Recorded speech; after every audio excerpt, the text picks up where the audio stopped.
भाई हुआ किनके साथ है ना है हम भाई लगे देखो सब आवाना हां चला चला अरे खाना बनावत के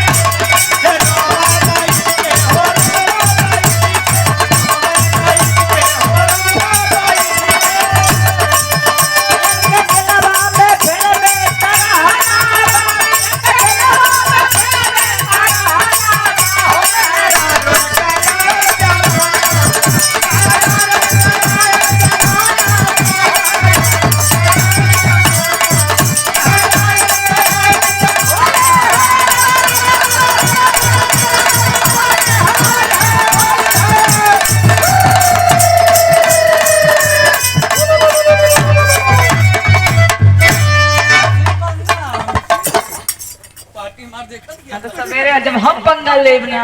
बोलो घरे बहुत की जाबा हाँ खाना बनावत की रूम में बैठी के बनवत है गोदी को रोटी में चावल बना बेगल टकाय गोरी घूमे सहारे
हिरन जैसा ओकर चाल बा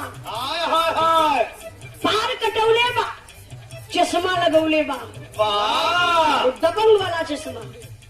और लिपस्टिक तो ऐसा लगौले रहल मास्टर साहब अरे देखे में लगे ना कि भैंसा चुत्तर पे बल्लम मारल हो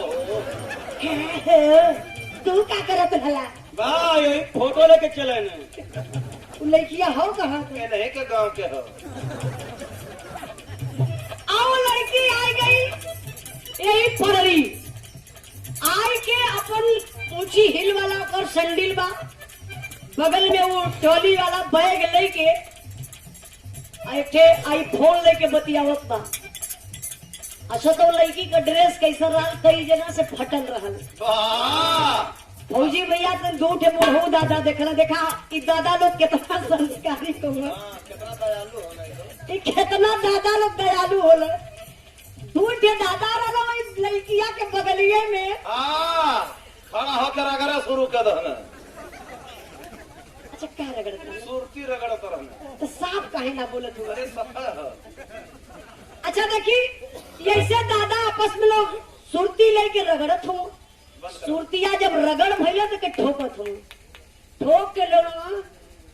तो ढकेलू दादा तो नजरिया वही लड़किया के ऊपर पड़ल कहो धकेलू भैया ये समझ में ना हो तो लड़किया गरीब घर का बाहर कैसे कुकुर बाज गया हूँ एक कपड़वा कई जगह से फाटल है तो देखा दयालु दादा का कहना रुक भैया गरीब है लड़की लगत है उनके का पता कि मॉडल जमाने का मॉडल कपड़ा पहले हो उठाई के ऐसे अपन कंधवा पे ऐसे गमछी नहीं ले रहा जैसे ना बुढ़ऊ लोग अक्सर ले रहे बस उठाई के दादा धीरे से ऐसे लपेट के ऐसे देखा फेंकत हुए फेंक के दादा यार मुंह कर ले बच्ची तोप ले लड़कियां देखो कल सरे साला ये बुढ़ा इडियट है क्या ए इडियट है क्या से साला इडियट है क्या पूरा कुत्ता है कि इडियट बतिए छोड़ा तब दो चार गो लड़का आ गइलन आ जब लड़का आयल हो मास्टर साहब तब का भेल बा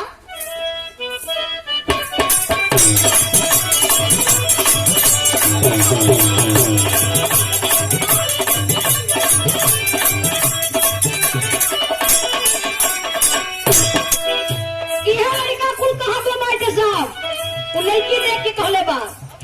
ऐसे नीले खन मखना रे मेरी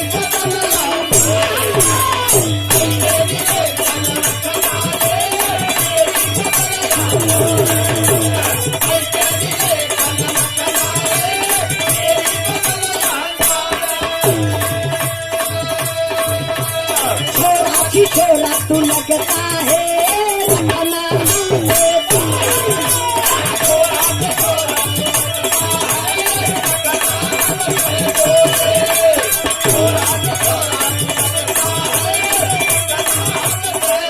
तेरी पत्नी कमर तेरी तिरछी नजर उसे घाटे में कर देता हो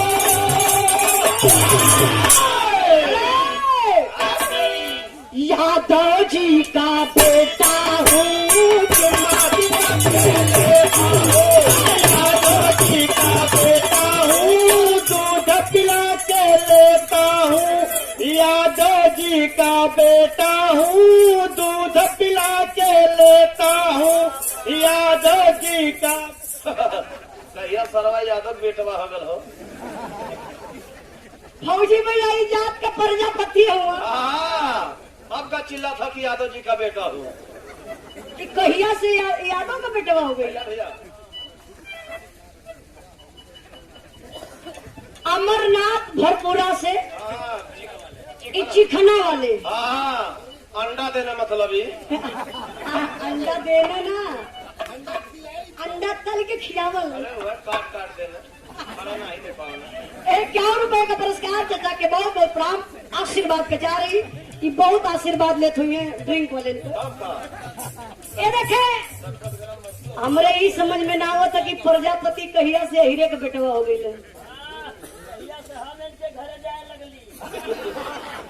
सार्क नकिया कट गई देखा अच्छा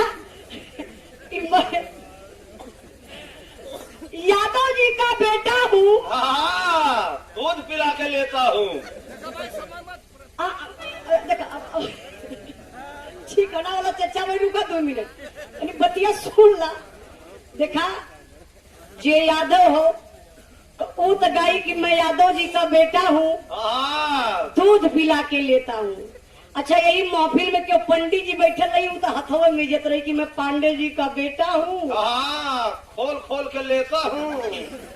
क्या पत्थरा खोल के लेता हूँ यार तू कैसे कुल जाने ला या पांडे जी का बेटा हूँ पतरा खोल के जैसे बियाह करावा बैठी है तो एक पन्ना ना उल्टल है कि उनकर 105 रुपया हो गए अच्छा मान लो यही में क्यों ना हो कहा मैं शर्मा जी का बेटा हूँ बार बना के लेता हूँ